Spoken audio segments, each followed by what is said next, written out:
What if I told you two people could earn the exact same salary, yet one retires rich and the other retires broke? Spoiler, it's not about luck and it's not about IQ. It's about psychology. In The Psychology of Money, Morgan Housel shows us that the way we think about money matters far more than numbers on a paycheck. Let's break it down. We often say, once I hit 6 figures in income, I'll be set. But here's reality. Income is not wealth. Wealth is money you don't spend.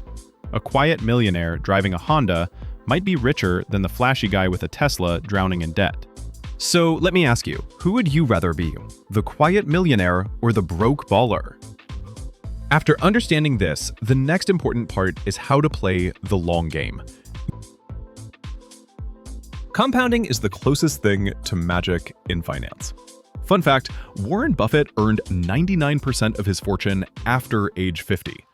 Not because of magic stocks, because time did the heavy lifting. Compounding is like rolling a snowball. Slowly, it becomes unstoppable. Now, here's the trap. The poor mindset craves shortcuts. The rich mindset, it just lets time do the work. And hey, compounding works like exercise. One workout won't change anything, but 100 in a row, the transformation is undeniable. But it is not always about the return. Risk and protection, on the other hand, has to be taken care of as well. The rich mindset protects the downside. They know one mistake can erase decades. Housel says, "You can be wrong half the time and still be rich, but you can't blow up once." And here's the jaw dropper. 70% of lottery winners go bankrupt within 5 years. Why? Because their mindset wasn't ready, even if their bank account was.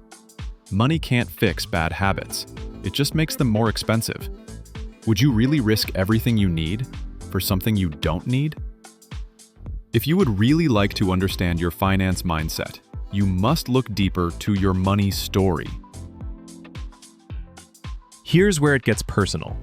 Your money choices aren't always logical. They're stories. Ever notice how two siblings with the same parents can turn out one a big saver, the other a spender? That's psychology. Here's a challenge. Take 3 seconds right now. Think about the last purchase you made. Was it for security, status, or stress relief? That quick answer reveals more about your money mindset than your credit score.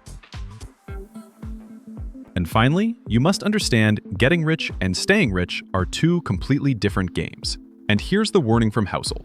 Never risk what you have and need for what you don't have and don't need.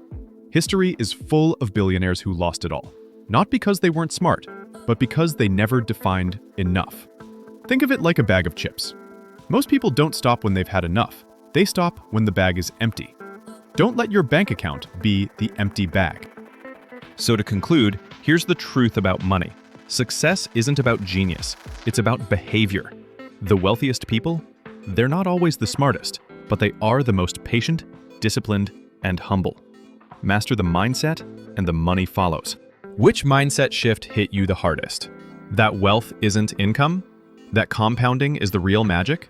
Or that knowing enough is true power? Type your answer in the comments below. And if this gave you a new way to see money, hit like and subscribe for more bite-sized wisdom, only here on Insightout. See you in the next one.